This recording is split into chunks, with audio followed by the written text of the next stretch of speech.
So, from the awe-inspiring to the just generally quite odd, we've got a whole host of different Android games on this episode. Now this is the first episode I've done in a while, so if you do enjoy it, be sure to let me know. And with that being said, let's get started.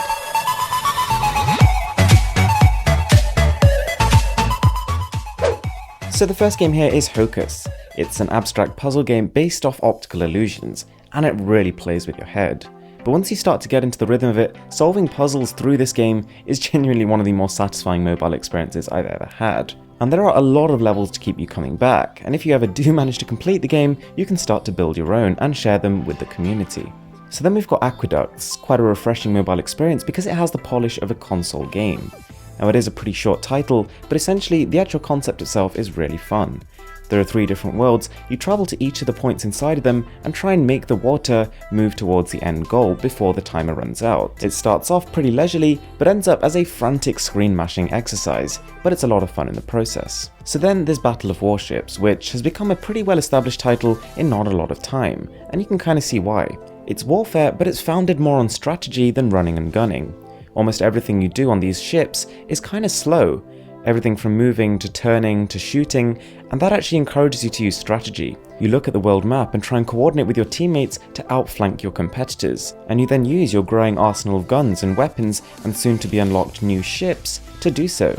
And it's a fun, rewarding experience with constant new things to unlock. However, whilst the game isn't exactly pay to win, it does push a lot of supposedly optional adverts in your face. So then we've got Hello Yogurt, a pretty unusual concept. Essentially, you're following a bacteria through the digestive system of a person. And it's such an interesting, strange, unusual idea that it's genuinely quite captivating. The core concept is simple, but the combination of the constantly changing environments and the genuinely amazing soundtrack make this quite an immersive experience.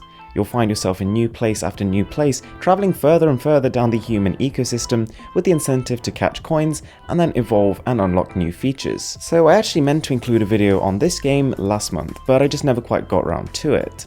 If you haven't heard of it, this is Battle Bay. It's by the company Rovio, the same guys that brought you Angry Birds, and it's one of the best online multiplayer Android experiences to date. In a similar vein to Battle of Warships, it involves working with your teammates to outmaneuver and destroy your competition.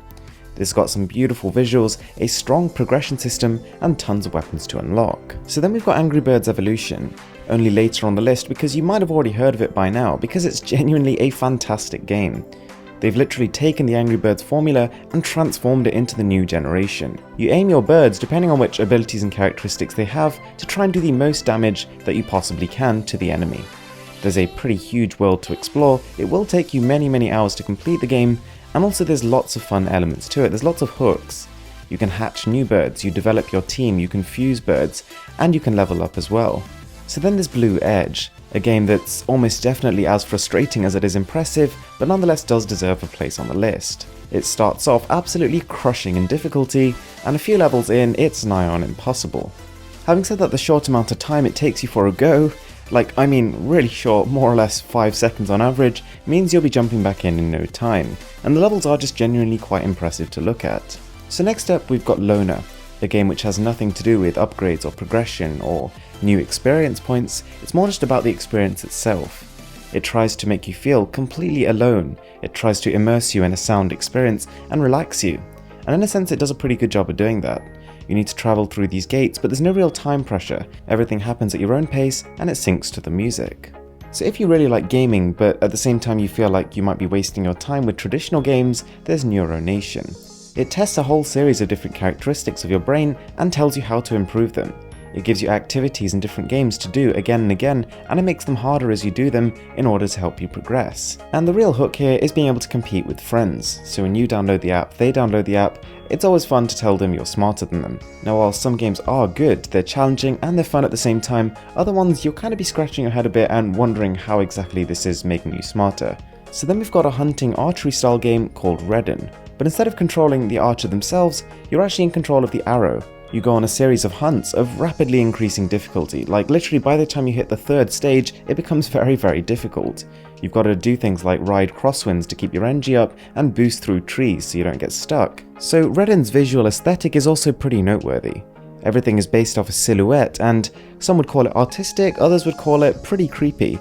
I have to say I'm somewhere in between the two, but nonetheless it's a fun game, pretty unique, worth trying out. So guys, I really hope you enjoyed that video. I hope you find some of those games at least useful and fun to play. And with that being said, I'm Mr. Who's the Boss, and I'm signing out.